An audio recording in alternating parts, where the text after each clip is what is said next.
12 वर्षीय कौसर अंसारी गुमशुदा है। वो वहां जोधपुर में अशफाक और फरजाना करीमी के 3 साल के बेटे की आया का काम कर रही थी। अशफाक का कहना है कि उसने 3 जून की रात को उसे रियाजपुर गुजरात जाने वाली बस में बिठा दिया था। वो ये भी कहता है कि 4 जून की सुबह कौसर के पिता बशीर से फोन पर बात हुई और बशीर ने उससे कहा था कि उसने कौसर को बस स्टैंड से पिकअप कर लिया है और वो सही सलामत घर आ गई है ईद मनाने के लिए। पर बशीर का कहना है कि अशफाक झूठ बोल रहा है। वो कहता है कि कौसर रियाजपुर पहुंची ही नहीं है। वहीं करीमी परिवार पर आरोप लगता है कि उन्होंने बशीर की बेटी के साथ कुछ कर दिया है। अशफाक प्रत्यारोप लगाता है कि कौसर के गायब होने के पीछे बशीर का ही हाथ है। जिस बस में अशफाक ने कौसर को बिठाया था उसका कंडक्टर सूर्या और ड्राइवर कपिल ये स्टेटमेंट देते हैं कि उन्होंने अशफाक को देखा था कौसर को बस में बिठाते हुए। सूर्या ये भी कहता है कि रियाजपुर बस स्टॉप पर बशीर कौसर को अपने साथ ले गया था। कॉन्ट्रैक्टर लतीफ जो बशीर के गांव का है स्टेटमेंट देता है कि अशफाक और उसकी बीवी झूठ नहीं बोल सकते। बशीर आरोपों और संदेह की गिरफ्त में है। क्या उसने वाकई में कौसर के साथ कुछ किया है? बेटी के गुमशुदा होने पर यास्मीन की हालत खस्ता है। वो रियाजपुर के मौलवी की मदद से जोधपुर के एक एनजीओ की मदद लेती है। एनजीओ की अध्यक्ष कल्पना पांडे अपने कॉन्टैक्ट्स के जरिए कौसर की मिसिंग फाइल फिर से खुलवाती है और अब क्राइम ब्रांच कौसर की खोज में लग जाती है।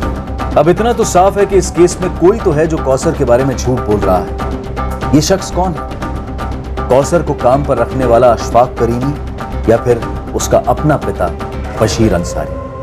अब आगे ये मसला उठाकर बशीर तुमने खुद अपने पैरों के ऊपर कुल्हाड़ी मारी।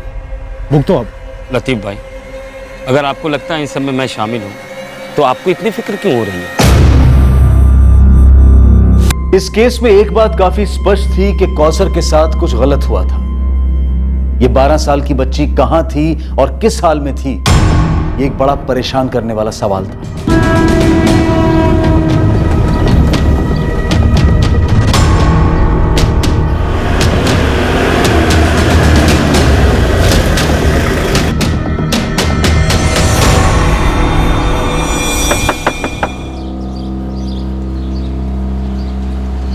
तेरे शौहर को बुला।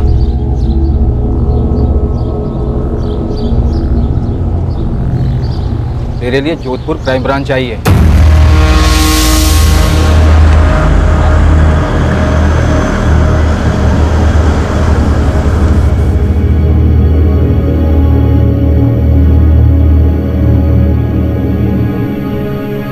अम्मी, अब्बू ने कौशल आपा को फिर से कहीं दूर भेज दिया। तेरे अब्बू कुछ नहीं बोल रहे बेटा। कहाँ हो गया आपा? पता नहीं। लतीफ, तुम जोधपुर के अशफाक भाई को अच्छी तरह जानते हो। खुदा के लिए सच सच बताओ, क्या उन्होंने कौसर को वाकई यहाँ रियाजपुर भेजा था? दावे के साथ तो नहीं कह सकता हूँ, पर बहुत ही शरीफ लोग हैं वो। मुझे लगता है बशीर कुछ छुपाने के लिए उन पर झूठे इल्जाम लगा रहा है। क्या छुपाने के लिए? यास्मीन वैसे भी खुश नहीं थी कौसर को जोधपुर भेजकर, इसलिए मुझे लगता है बशीर ने उसे कहीं और काम पर लगा दिया।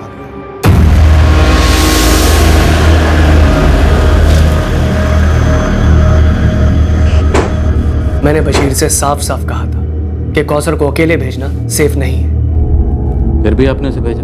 सर जिद पर अड़ा था। मैंने उसे ये तक कहा कि ईद के 2-4 दिन के बाद या तो मैं या तो कासिम खुद आकर कौसर को रियाजपुर छोड़ जाएंगे। अब पूछ लीजिए कासिम से। बिल्कुल सर, अगर उसका बाप अड़कर नहीं बैठता तो अशफाक भाई उसे कभी अकेले नहीं भेजते। लेकिन ईद जितनी आपकी थी उतनी कौसर उसके घर वालों की भी थी, तो आप उसे ईद के बाद ही क्यों भेजना चाहते थे? क्योंकि सर काम की वजह से मेरे पास बिल्कुल भी टाइम नहीं, इसीलिए मैंने बशीर से कहा कि तुम खुद आओ और अपनी बेटी को लेके जाओ यहाँ जोधपुर से। लेकिन उसने भी यही कहा, बिजी हूँ, नहीं आ सकता। लेकिन फिर भी 12 साल की लड़की को ऐसे अकेले, वो भी रात की बस? सर ये बशीर मेरी जान खा रहा था कौसर को भेजने के लिए, इसीलिए मेरे पास कोई चॉइस नहीं थी। मैंने ईदी के तौर पर उसे काफ़ी सारे तोहफों के साथ बस में बिठाया था। मैंने कंडक्टर से भी कहा था कि इसका ध्यान रखना। अब आप बताइए मैं और क्या करता? वो आपके घर पे 8 महीने थी ना? जी। तो इन 8 महीनों में आपने उसे एक बार भी अपने घर क्यों नहीं जाने दिया? क्योंकि सर उसने कभी भी छुट्टी नहीं मांगी, बहुत खुश थी हमारे साथ। मेरा बेटा राशिद अभी भी मुझसे पूछता कि कौसर आपा कहाँ चली गई। सर सच बताऊं तो मुझे कभी भी भनक भी नहीं लगी कि बशीर ऐसा नहीं। मुश्ताक, तुम्हारी टिकट की रिसीट पे पैसेंजर का नाम और नंबर क्यों नहीं है? मैडम छोटी सी ट्रेवल एजेंसी है, सस्ते टिकट है। हमारे ज़्यादातर पैसेंजर वो मजदूर टाइप होते हैं। मतलब अब कहाँ सबके नाम, नंबर और एड्रेस नोट करता रहूँगा। अगर नोट किया होता तो आज कौसर को ढूंढने में हमें काफी मदद मिल गई होती। बेटा मुझे थोड़ी ना पता था कि ऐसा कुछ होने वाला है। मेरे बस ड्राइवर और कंडक्टर भी पहले वाले पुलिस से बोले थे कि उन्होंने लड़की को ठीक ठाक रियाजपुर उतार दिया था और बस स्टॉप पे लड़के का बाप भी उसको लेने आया था। बेटा इससे ज़्यादा हम क्या कर सकते हैं? साहब 2 दिन में ईद थी, अगर वो रियाजपुर में थी तो किसी ना किसी ने तो पक्का देखा होगा उसे। अगर वो रियाजपुर उतरी थी तो हो सकता है रियाजपुर बस स्टैंड से उसका पिता बशीर उसे अपने साथ कहीं लेकर गया, टैक्सी से, रिक्शा से या फिर पैदल। अब्बू अरे चलो कौसर, बाय। अम्मी और फरीद कैसे हैं अब्बू? तुमसे मिलने के लिए इंतजार कर रहे हैं। जल्दी घर चलते हैं, मैं फरीद के लिए बहुत सारी अच्छी अच्छी चीजें लाई हूँ। तुमने हम लोगों के लिए बहुत कुछ किया है बेटा। अब्बू जल्दी घर चलते हैं ना। अरे पहले कहीं और चलना है, फिर घर। कहाँ अब्बू? चलो तो सही, आओ। कहाँ? आओ ना।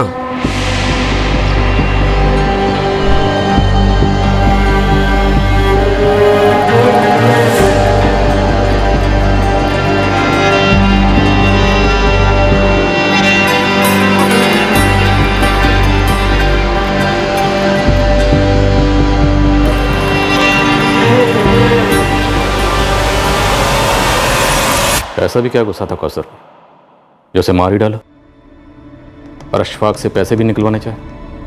कहाँ दफना है? मुझे नहीं पता सर, मुझे नहीं पता मुझे उस पर किस बात का गुस्सा था, लेकिन एक बात सच है, सच हो सकती है। क्या? जब वो जोधपुर वाले साहब मेरी पिटाई कर रहे थे। बोल, क्या किया तूने कौसर के साथ? बोल साले बोल। तब मुझे एहसास हुआ कि मेरी बेटी कौसर को मार डाला गया।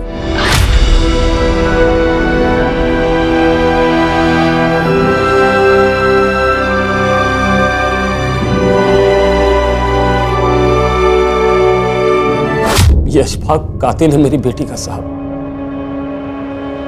मार डाला मेरी पुंसी बच्ची को। इसलिए तो अशफाक से पैसे मांग रहा था, बता और मुआवजा। इस कौसर को काम पर रखकर ना बहुत बड़ी गलती कर दी है सर। सर आप इस बशीर को आड़े हाथों लीजिए, बहुत बड़ा गेम खेल रहा है। कैसा गेम? सर ये जब भी जोधपुर आता है इस केस के सिलसिले में मुझे फोन करता है। अशफाक भाई, केस लंबा चलेगा तो तकलीफ आपको होगी। कहना क्या चाहता है बशीर? आप मुझे मुआवजा दे दो, 15 लाख, केस वापस ले लूंगा और कौसर को भी भुला दूंगा। कलीस बेगैरत आदमी अपनी बेटी का सौदा कर रहा है तुम मुझसे? सर इस आदमी का मकसद सिर्फ पैसे हटना है। मैंने इंस्पेक्टर त्रिवेदी से भी यही कहा था, जैसा भी हो कौसर के बारे में पता लगाइए। क्या पता इस बशीर ने उसे पहले ही मार दिया हो। तो फिर लाश कहाँ है? बताइए ना, कहाँ है लाश? 10 दिन हो गए मेरी बच्ची को गायब हुए, किसी को तो मिलती।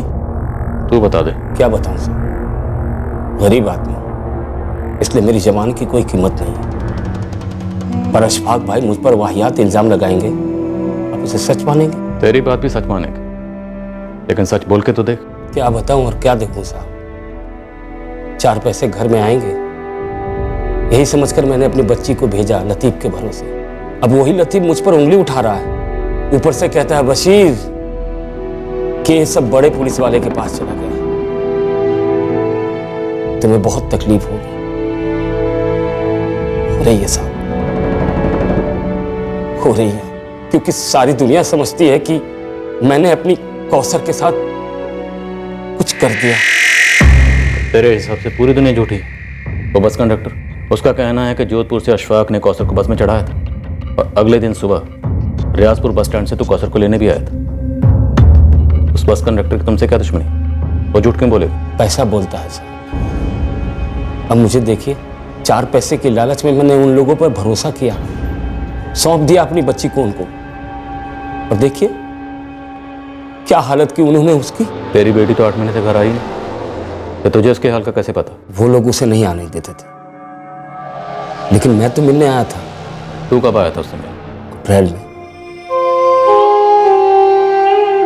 बेचारी की क्या हालत थी, बहुत उदास थी। उसके पहले 5 महीने सिर्फ फोन पर बात हुई और हर बार ही लगता कि बच्ची कुछ छुपा रही। और बता बेटा, तेरा स्कूल शुरू कर दिया उन लोगों ने? अब्बू वो आप कब आ रहे हैं यहाँ? जल्दी आऊंगा, लेकिन तुमने जवाब नहीं दिया। सब ठीक है अब्बू, अच्छा रखती हूँ, खुदा हाफिज। मैं कुछ नहीं जानती। आप कल सुबह की पहली बस से जोधपुर जाएंगे, बस। अरे मैं तो बस ऐसे ही कह रहा था कि वो थोड़ी उदास है, हो सकता है आसपास लोग होंगे वहां, इसलिए वो कुछ नहीं बोल रही होगी। नहीं, पहले आप जाके अपनी आंखों से खुद देखिए, थोड़ी सी भी गड़बड़ लगे ना तुरंत वापस ले आइएगा। अरे यहाँ जो भी है, जैसा भी है, सब सही है। हाँ अबू, पापा को वापस लाने के बाद उसे कहीं मत भेजना। फरीद, तू बीच में ना बोल, खाना खा।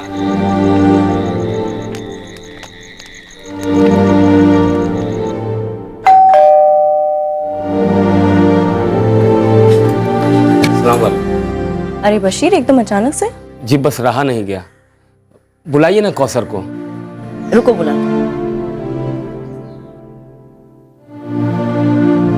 इंग्लिश स्कूल है, सब समझ में तो आता है। अरे कितना समझाया इसे, पर ये स्कूल जाना ही नहीं चाहती।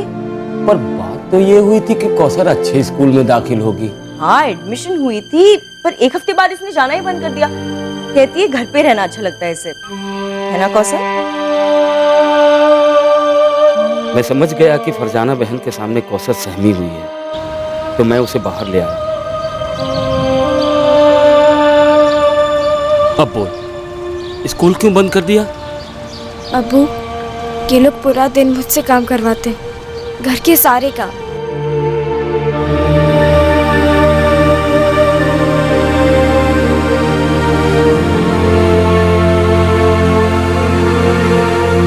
कौसर क्या कर रही है? जल्दी कर, राशिद उठने वाला, से घुमाने ले जाना है। फरजाना बहन मुझसे नहीं होता। तो थप्पड़ खाएगी ना, सब होने लगेगा। जल्दी कर। पर हाथ तो नहीं उठाया ना तुझ पे? 20 बार बोला है, अच्छी तरह से समझाया है। मशीन में एक बार में 10,000 कपड़े नहीं डालते, मशीन बाहर नहीं ले पाएगी, खराब हो जाएगी। समझ नहीं आती बात? मैं भी इतना काम नहीं कर सकती, थक जाती हूँ। अच्छा, उल्टा जवाब देने से और बहाने बनाने से जुबान नहीं थकती तेरी? और स्कूल में एडमिशन हुई ही नहीं अब्बू, मैंने पूछा भी था। स्कूल? अब्बू ने मुझे कहा था कि आप यहाँ मुझे स्कूल भेजेंगे। अच्छा, और तेरे अब्बू ने तुझे ये नहीं कहा कि काम चोरी ना करे? मुझे कहा गया था कि सिर्फ राशिद का काम करना होगा, पर आप तो घर के सारे काम करवाती। तो अपने घर में भी सारे काम करा करती थी ना तू। वो घर है, अलग है। अच्छा, तो ये क्या है? हाँ देखा कैसे जबान लड़ाती है, एकदम बदतमीज है ये। अशफाक भाई, मुझे अब बाकी के काम नहीं करने, मुझे स्कूल जाना है। देख, तू जो काम कर रही है ना, उसके बहुत तगड़े पैसे दे रहा हूँ तेरे बाप को। तो फिर बोला क्यों नहीं कि घर के सारे काम करवाएंगे? क्यों बोला स्कूल भेजेंगे? अशफाक भाई, मुझे आज ही से स्कूल जाना है। हुक्म चलाएगी हम पर? तुम तो सारा दिन घर पे होते नहीं हो, इसी तरह से नखरे करती रहती है। एक नंबर की आलसी कामचोर है, सारा दिन आराम करना है, ऐश करना है इसे। और स्कूल जाने का ना सिर्फ ये बहाना करिए ताकि इसे घर के काम ना करने पड़े। सुधर जा, अच्छे से काम कर, बहुत अच्छे से रख रहे हैं तुझे। और आइंदा स्कूल जाने की ना बात मत करना मेरे साथ, समझ आया? अब्बू मैं और यहाँ नहीं रह सकती, मुझे घर ले चलो। मैं वहाँ कोई और काम करके पैसे कमा लूंगी, पर मुझे घर जाना है अब्बू, मुझे यहाँ नहीं रहना। मुझे अम्मी और फरीद के साथ रहना है अब्बू, और आपके साथ। मुझे यहाँ से ले चलो अब्बू, मैं नहीं रह सकती। ये कोई एक बार की घटना नहीं है। कम से कम पैसों में नौकरों से ज्यादा काम करवाना मध्यम वर्गीय परिवारों में एक आम बात है, और अमीर घरों में तो ये सबसे ज्यादा देखने को मिलता है। कुछ अजीब सी धारणाएं सुनने को मिलती हैं, जैसे कि ये लोग तो कोई भी काम कर लेते हैं, इन्हें तो आदत होती है काम करने की, थोड़े में भी बहुत खुश हो जाते हैं ये लोग, वगैरह वगैरह। अक्सर मालिकों को लगता है कि वो नौकरों को खाना, कपड़े और सोने की जगह देकर कोई बहुत बड़ी दिलदारी का काम करते हैं। बड़े गर्व के साथ खुद नौकरों और दुनिया वालों को इस बात का एहसास दिलाया जाता है कि देखो कितने दिलदार हैं हम। पर इंसान की गरिमा का क्या, उसके हक का क्या? नौकर विरोध में चूं भी करे तो उस पर बदतमीजी, काम चोरी, यहां तक कि चोरी के भी इल्जाम लगते हैं। जी नहीं, हम ये सब बढ़ा चढ़ाकर नहीं कह रहे हैं, आंकड़े यही हकीकत बयां करते हैं। और यहां इस केस में इस अमानवीय बर्ताव से पीड़ित कौसर सिर्फ 12 साल की थी। क्या वो अपने साथ हो रहे जुल्म के बारे में झूठ बोल रही थी? मुझे उस दिन मेरी बच्ची को वापस ले आना चाहिए था। तो क्यों नहीं ले गए? मैं उनकी बातों में आ गया था साहब। देखो बशीर भाई, छोटी है, घर की याद आती होगी, इसलिए मैं बुरा नहीं मान रही हूँ कि वो इस तरह से झूठ बोल रही है। होता है, कोई बात नहीं। बशीर लो, हमें देखो, इस घर को देखो, क्या लगता है तुम्हें इस घर में जल्लाद रहते हैं, एक छोटी सी बच्ची को मारेंगे? और बशीर भाई, वॉशिंग मशीन में एक दो बार कपड़े डालना निकालना काम थोड़ी होता है। मेरी अपनी बेटी होती तो उससे भी करवाती ना। पर बच्ची कह रही थी कि आपके यहाँ और कोई नौकरानी नहीं है। मिलती नहीं है ना बशीर भाई, तभी तो सारे काम मुझे करने पड़ते हैं। इसलिए तो कौसर को रखा है राशिद के लिए। बशीर, हम तुम्हारी बच्ची को अपनी बच्ची की तरह ही रख रहे हैं। अब रही बात स्कूल जाने की, तुम्हारी बच्ची मानती नहीं है, बहाने बनाती रहती है। कभी टीवी देखना है, कभी कुछ और करना है, बचपना है। और इस महीने दोबारा करवा देंगे ना एडमिशन। आप फिक्र मत कीजिए बशीर भाई, जितना पढ़ेगी उतना पढ़ाएंगे हम। और हाँ देखो, मैंने उसकी पगार 15 की जगह 18,000 कर दी, ठीक है? बशीर देखो, अच्छे अच्छे बच्चे भी कभी कभी झूठ बोला करते हैं। हम बड़ों को उनकी बात को इतना सीरियसली नहीं लेना चाहिए। हाँ, और जैसे जैसे होश आएगा ना, वो झूठ बोलना भी बंद कर देगी। और 1 साल उसको यहाँ पे रख कर देखो, तुम्हारे घर जाने के लिए मना कर देगी। हाँ, और ये कहानियां बनाना भी बंद कर देगी। बातों के ऐसे लपेटे में लिया मुझे कि मुझे लगा वो लोग सच बोल रहे हैं, जैसे आपको अभी लग रहा है कि अशफाक भाई सच बोल रहे हैं। सर, अशफाक के कॉल रिकॉर्ड्स भी वही कह रहे हैं जो वो कह रहा है। 3 और 4 जून को उसकी और बशीर के बीच में बात हुई है, और उसके बाद भी दोनों के बीच में बात होती रही है। पर बात क्या हुई ये तो कॉल रिकॉर्ड्स नहीं बता सकते बहरे। सर, मैंने इस बस कंडक्टर सूर्या और ड्राइवर कपिल, इन दोनों से मिलके बात की, और उस रियाजपुर वाले लतीफ, उससे फोन पे बात की। सर, क्या ये मिलके झूठ बोल रहे हैं? सबके सब एक ही बात बोल रहे हैं, और जरूरी नहीं है कि सब सच बोल रहे हैं। सर, बशीर कह रहा था कि बच्ची नाखुश थी, उसे वहाँ टॉर्चर किया जा रहा था। पर जब मैंने कौसर की माँ यास्मीन से बात की तो उसे इन सब के बारे में कुछ भी नहीं पता था। ये आप क्या कह रही है? मेरी कौसर से फोन पे बात होती थी, पर उसने तो कभी इस बात का जिक्र नहीं किया। पर जब बशीर मिला था उसे तो सब कुछ कहा था। क्या? यास्मीन, ये बात बहुत अजीब है। बशीर ने तुमसे ये बात क्यों छुपाई? अल्लाह जाने। यास्मीन दरअसल पुलिस की पहली टीम और अब क्राइम ब्रांच, दोनों की तहकीकात इस तरह बढ़ रही है कि बशीर काफी कुछ छुपा रहा है। मम्मी, याद है जब अब्बू आबा से मिलकर लौटे थे तब उन्होंने कहा था वो तो वहाँ बहुत खुश है। यास्मीन,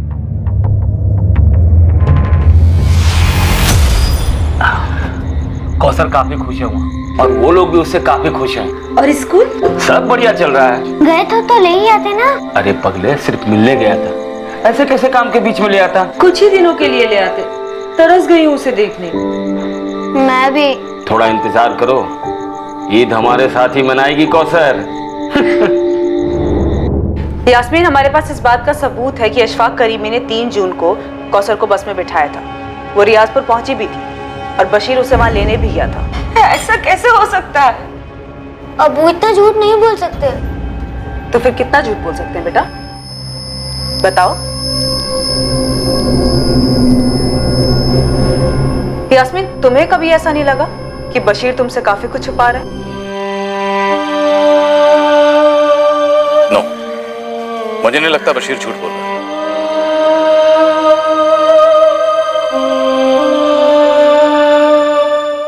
बच्चा, हमारे पास कोई सबूत नहीं है ये साबित करने के लिए कि अशफाक और फरजाना ये दोनों झूठ बोल रहे हैं। हमारे पास बशीर के खिलाफ सबूत के तौर पर एक बिना नाम के टिकट की रसीद, कुछ बिना डिटेल के फोन रिकॉर्ड्स और 3 गवाह जो इंसान, पर हम सब जानते हैं इंसानियत बिकाऊ है। एक्चुअली सर, मुझे इस बस कंडक्टर सूर्या और ड्राइवर कपिल, इन दोनों पे पहले शक हुआ था।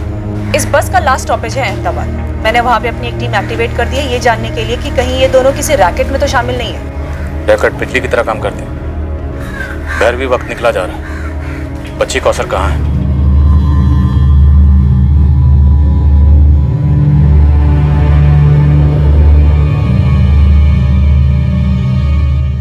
बच्ची की शिकायतों के बावजूद फरजाना और अशफाक ने बशीर को मना लिया होगा, और अपनी मजबूरी के चलते बशीर ने भी खुद को समझा लिया होगा कि सच बोल रही, और उसकी बेटी कौसर बढ़ा चढ़ा के बात कर रही है। जैसे अमीरी घमंड को जन्म देती है, वैसे ही गरीबी सेल्फ डाउट का दलदल है।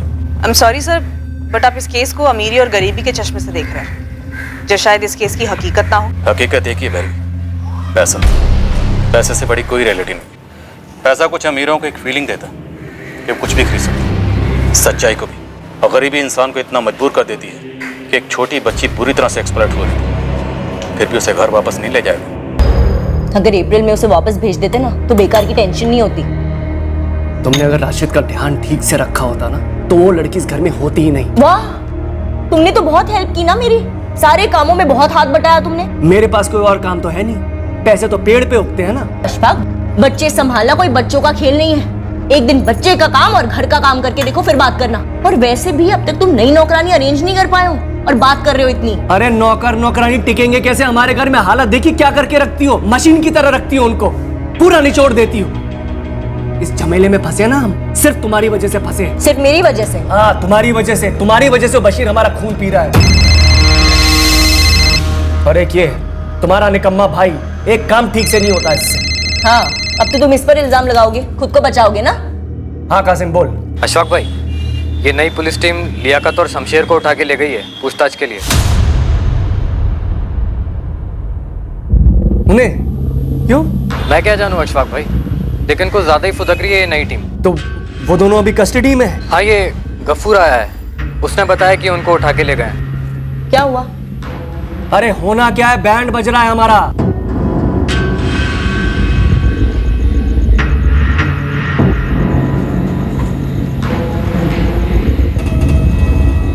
कितने में बेचा मेरी बेटी को?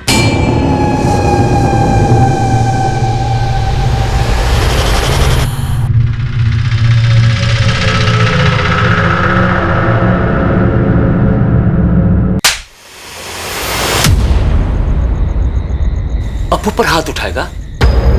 अब्बू पर? आपा को घर क्यों नहीं आए? क्यों? तेरे लिए और तेरे लिए, खुद कौसर के लिए। हम लोग एक जहन्नुम से निकले थे। अगर कौसर को घर ले आता ना तो हम फिर से वहीं लौटते। समझे तुम दोनों? बिना कौसर के ये घर आपको जन्नत लग रहा है? पैसे तो आ गए पर कौसर तो चली गई ना। पता नहीं किस तकलीफ में होगी मेरी बच्ची। वो तकलीफ में नहीं थी, यहाँ शहजादी बनकर रहती थी। हम लोगों को कुछ तकलीफ नहीं है। पहले वो लोग मुझ पर इल्जाम लगा रहे थे कि मैंने कौसर के साथ कुछ कर दिया है, जो कि सरासर झूठ है। और अब उसी झूठ को तुम लोग सच तो ये है कि कौसर को उन्होंने भेजा ही नहीं। मुझे पता नहीं कि वो इस वक्त कहां है। मैं तो खुद चाहता था कि वो ईद पर घर आए। मैंने तो एक अच्छी नौकरी समझकर वहां रखा था उसे, और पता नहीं उन लोगों ने क्या कर डाला उसके साथ। पैसे वाले कुछ भी कर सकते हैं, कुछ भी। मैडम, हम कैसे बता सकते हैं अशफाक भाई घर में क्या चलता है? हम तो उनके यूनिट के कारीगर हैं। मैं तो कभी उनके घर तक नहीं गया हूँ। अशफाक करीमी ने हमसे बताया कि कौसर को उसे रियाजपुर खुद ड्रॉप करने के लिए टाइम नहीं था, वो बिजी चल रहा था। तुम्हारी यूनिट का काम कहाँ चल रहा था? उसके वर्कर्स को उठा और पूछो कि ऐसा भी बिजी काम कहाँ चल रहा था, जिसकी वजह से उसने 12 साल की बच्ची को अकेले बस में भेज दिया, वो भी रात की बस से। सर, आप सिर्फ अशफाक पे इतना गहरा शक कर रहे हैं? हाँ भैरवी, क्योंकि मुझे गहरा शक है कि कौसर उस रात बस में नहीं थी। सर, हो सकता है अशफाक ने बस में बिठा दिया हो और रास्ते में उसके साथ कुछ हो गया हो। वो महज 12 साल की थी, गरीब घर से थी, लेकिन वो खुश नहीं थी। उसने साफ साफ लफ्जों में अपने पिता से अशफाक करीमी के परिवार की शिकायत की थी। अगर उसके साथ बस में कुछ हुआ होता तो वो चिल्लाती, झगड़ा करती, आसपास के पैसेंजर्स अलर्ट होते। नहीं भैरवी, मैं बता रहा हूँ, कौसर उस रात बस में नहीं थी। तो बताओ शमशेर, लियाकत, काम कहाँ चल रहा था? मैडम, सारा काम तो 3 जून तक पूरा हो चुका था। हम सबको ईद की छुट्टियां चाहिए थी। हाँ, तो 3 जून तक काम चल कहाँ रहा था? 20 मई से 3 जून तक हमारी पूरी यूनिट बाड़मेर में थी। एक गार्डन में मार्बल फिटिंग का काम चल रहा था।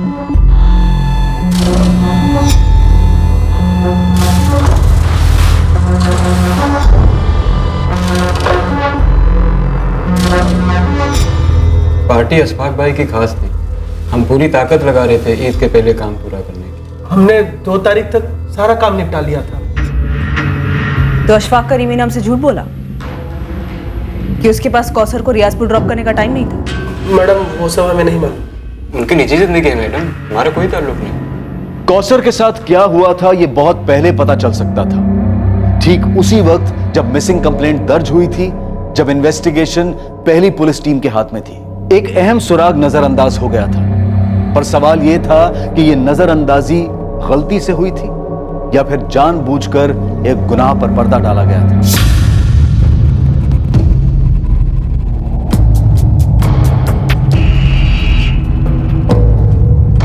Good afternoon sir. Good afternoon sir, हमने तरीके से इन्वेस्टिगेशन की और इस नतीजे पर पहुंचे कि बशीर इन्वॉल्व है। फिर पता नहीं आप कौन से कवरअप की बात कर रहे हैं। लॉजिक, अगर एक बाप अपनी बेटी के साथ कुछ गलत कर देता है तो इतना शोर क्यों मचाएगा? सर, उसी लॉजिक से मैं आपसे पूछता हूँ, जब एक बेटी अपने बाप से साफ साफ कहती है कि उसे घर वापस ले जाओ, ये लोग उसकी जान ले रहे हैं, तो उसे वापस क्यों नहीं ले जाता? मजबूरी, गरीबी, हमारे देश में नहीं तो नहीं। सर, आप उस लालची बशीर के आंसुओं पर जा रहे हैं। सबूतों का क्या, गवाहों का क्या, बस के कर्मचारी, उसी के गांव का लतीफ, मतलब सभी ने बशीर के खिलाफ स्टेटमेंट दिया। स्टेटमेंट होता है त्रिवेदी, सच कब से होने लगा? ये बस टिकट की कॉपी जब तुम्हारे सामने बतौर सबूत पेश की गई, तुम्हें इसमें कोई खोट नजर नहीं है? टिकट की कॉपी भी लाओ। इस फोटो कॉपी को देखकर तुम्हारे दिमाग में कोई डाउट नहीं है?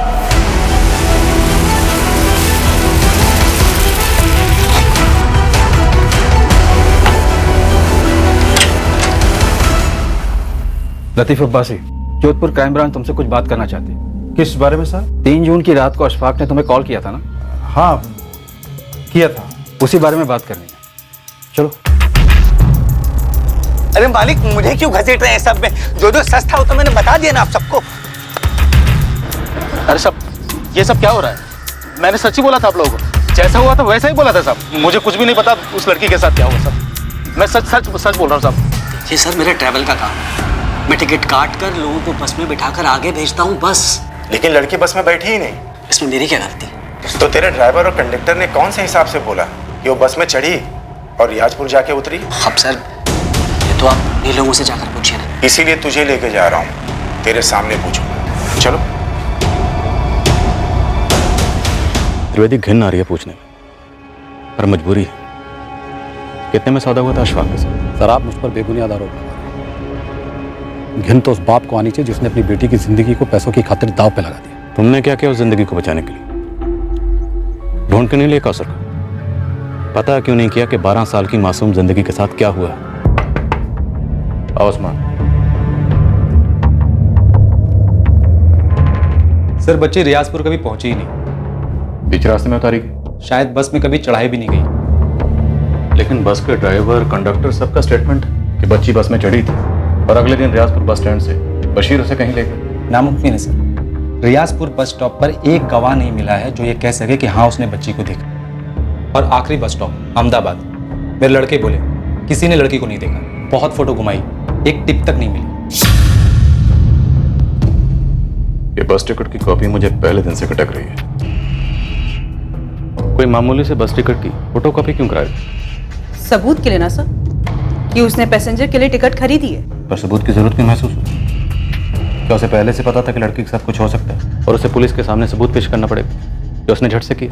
सर, उसे आभास हुआ होगा कि बच्ची को वो बस में अकेले बिठा रहा है, तो उसके पास प्रूफ होना चाहिए। नो वेरी, उसे कोई आभास भाभास नहीं। उसने जो करना था कर दी और ये टिकट बाकायदा प्लानिंग के तहत खरीदा गया ताकि वह साबित कर सके कि बच्ची बस में चढ़ा दी गई थी। अगर ऐसा हुआ हो तो इस प्लान में उस बस का कंडक्टर, ड्राइवर, ट्रैवल कंपनी का मालिक और वो रियाजपुर वाला लतीफ सब शामिल होंगे। ये सवाल तुम्हारे दिमाग के रडार में आए नहीं त्रिवेदी? सर, जो सवाल मुझे जरूरी लगे मैंने पूछे दोनों पार्टी। त्रिवेदी, बच्ची का कत्ल हुआ, मालूम है, और मेरा अनुमान गलत नहीं होगा। ये बात तुम्हें भी मालूम थी। बाड़मेर टीम गई है वहां पर। मुझे लगता है बच्ची की लाश को वहीं ठिकाने लगा गया।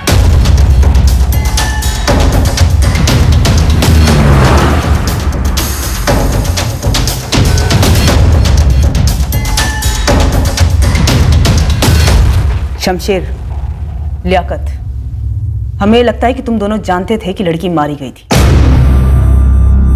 क्या उसे यहां से कहीं ले जाया गया था? तुम दोनों की खामोशी काफी कुछ खुसर फुसर कर रही है। इस खामोशी को फोड़कर चीख चीख कर चिल्लाना आता है मुझे। सुनोगे अपनी आवाज?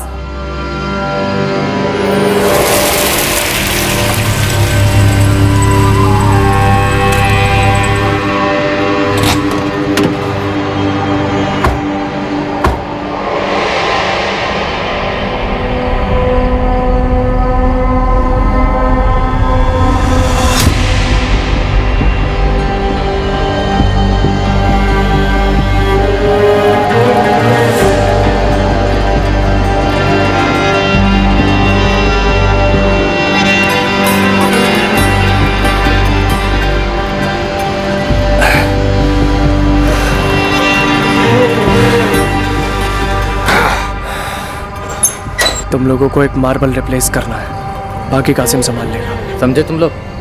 चलो। देख कासिम, सब कुछ ठीक ठाक होना चाहिए, बाद में कुछ भी बाहर नहीं आना चाहिए। मैं सब देख लूंगा।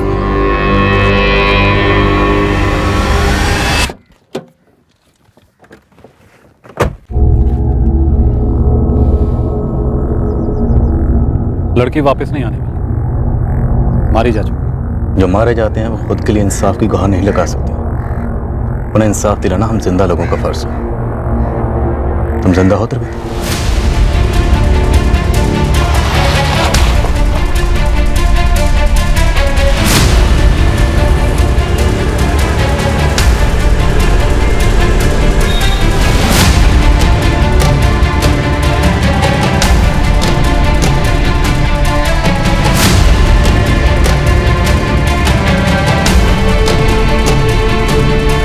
कौन है आप लोग? Crime branch, Jodhpur.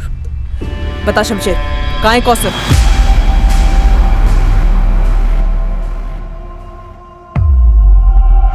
कौन कौसर? ये क्या हो रहा है, कुछ बताएंगी आप? इखलाक, आप इस कांड में शामिल हैं या नहीं है, इस बारे में हम आपसे बाद में पूछताछ करेंगे। अरे मैडम, कैसा कांड? आप कुछ बताएंगी? आपके गार्डन में जो मार्बल बिछा है उसके नीचे एक लाश गड़ी है, उसे लेने आए हम।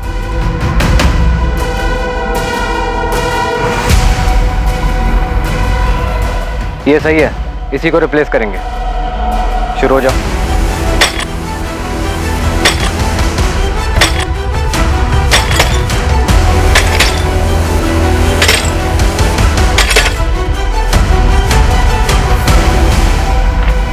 मैडम, मैं और मेरी बीवी तो उस वक्त घर पर ही नहीं थे जब ये सब कुछ हुआ। मैंने तो सिर्फ अपने दोस्त अशफाक को ये काम दिया था, इसके आगे हमें कुछ भी नहीं मालूम। इखलाक, वो सब हम मालूम कर लेंगे। वैसे मैडम, ये लाश मतलब कौन है, किसकी है? तुम्हारे दोस्त अशफाक के घर में काम करने वाली एक नौकरानी थी, 12 साल की बच्ची। आराम से, संभाल के। हाँ, ये लोग कुछ बोल क्यों नहीं रहे? बोलेंगे, अभी बैठने को कहा। अरे पर हमारे कौसर। यास्मीन, क्या? अरे बताइए ना, बात क्या है?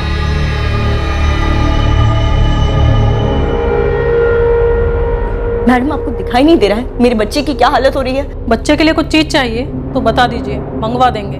और अगर आपके कोई लेडी रिश्तेदार है तो उसे भी बुलवा लो। लेडीज रिश्तेदार? क्यों? देखिए, मुझे अपने शौहर से बात करनी है, कहाँ है वो? बुलाइए उन्हें।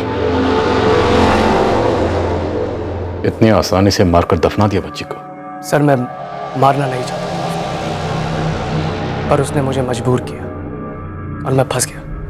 एक 12 साल की गरीब बच्ची ने ऐसा क्या किया था? जिद पर अड़ गई थी। नहीं नहीं नहीं, मुझे इस घर में रहना ही नहीं है, मुझे मेरे घर जाना है। चुप चुप, बिल्कुल चुप। क्या कर रही है राशिद? अभी तो सोया है। मुझे अब उसे बात करने दो, वो मुझे नहीं चाहिए। या आप मुझे छोड़ने आइए, मैं और मार नहीं खाऊंगी। मार? मारा किसने? एक दो बार, एक दो लाफे को मार कहती है, घर पे नहीं पड़ी क्या कभी? नहीं पड़े, इसलिए मुझे घर जाना है। तो एक काम कर, ईद तक यहीं पे रुक, उसके बाद भेज देंगे तुझे। नहीं, मुझे अभी के अभी जाना है। आप छोड़ने नहीं आएंगे तो मैं खुद से चली जाऊंगी। अरे कौसर, क्या कर रही? कौसर कर रही है? क्या बोल रहा हूँ मैं? मैंने बोला ना, ईद के बाद। देख, बखेड़ा मत खड़ा कर, चुपचाप अंदर जा और सो जा। मुझे नींद नहीं आती और मुझे चुपचाप भी नहीं रहना। मुझे इस घर में कोई काम ही नहीं करना, ना राशिद का ना घर का। मुझे इस घर में रहना ही नहीं है। मुझे अभी क्या मेरे घर जाना है। तौबा, इतनी अकड़ है इस लड़की में। देख, तू इस घर से तो तभी जाएगी जब मैं तुझे भेजूं। नहीं, मैं अभी क्या भी जाऊंगी।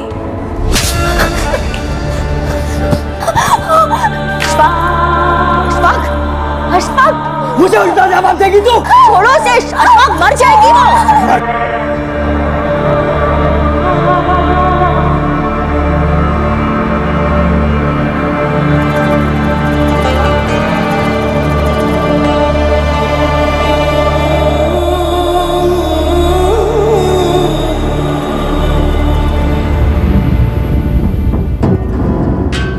अशफाक, ये क्या हो गया इसे?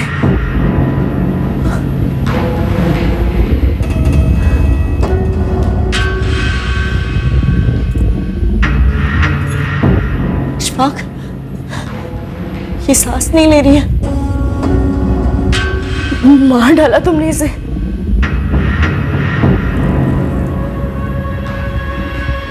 ये भी खत्म और तेरी सारी शिकायतें भी खत्म।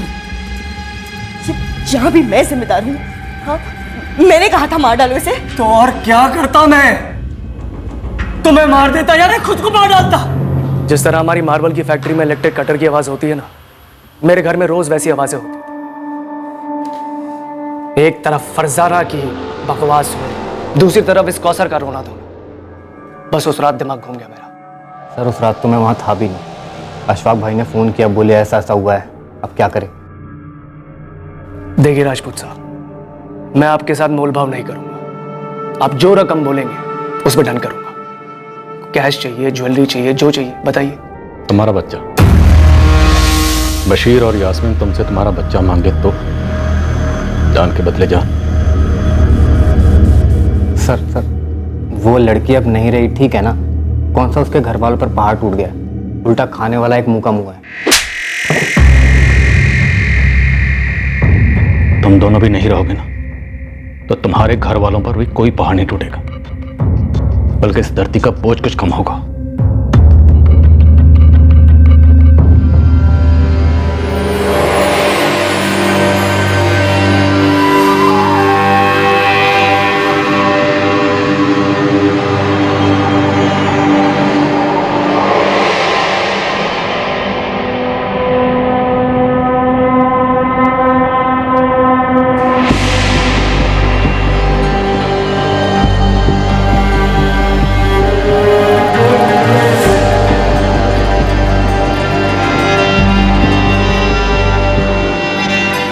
इस कत्ल के बाद लाश को ठिकाने लगाकर केस को दबाने में हाथ बांटने वाली कई मुट्ठियां गर्म की गई।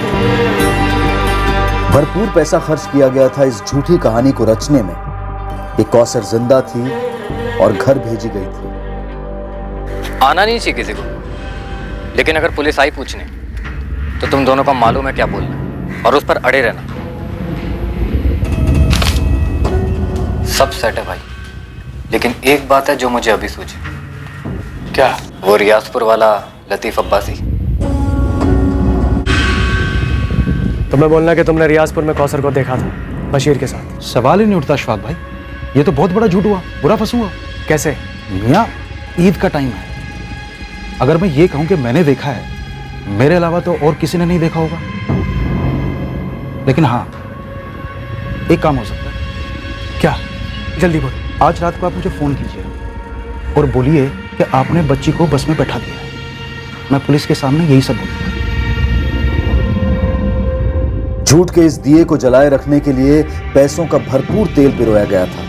सभी एक आवाज में कह रहे थे कि कौसर जिंदा है, जबकि सब जानते थे वो मारी गई है।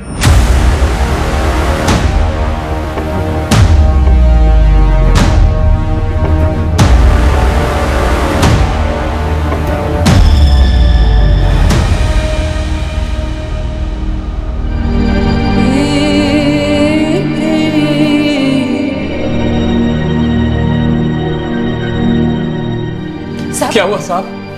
कहाँ है हमारी कौसर?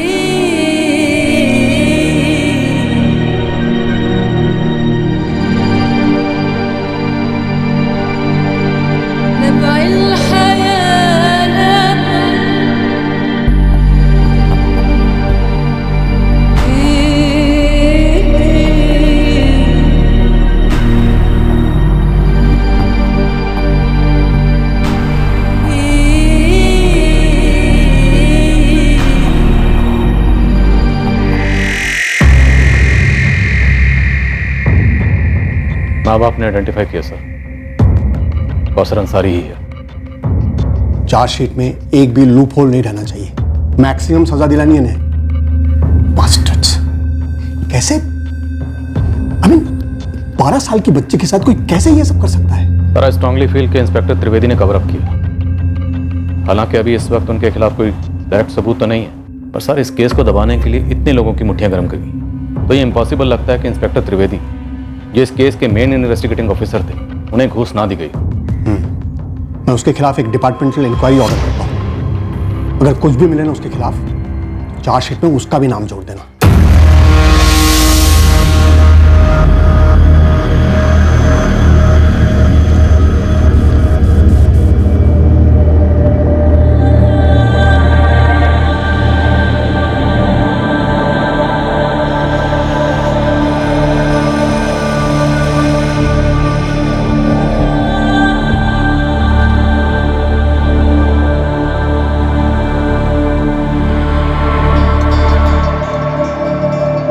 अशफाक करीमी पर कत्ल के लिए आईपीसी की धारा 302 के तहत चार्जेस लगाए गए हैं और सबूत मिटाने के लिए आईपीसी की धारा 201 के तहत भी उसे चार्ज किया गया है।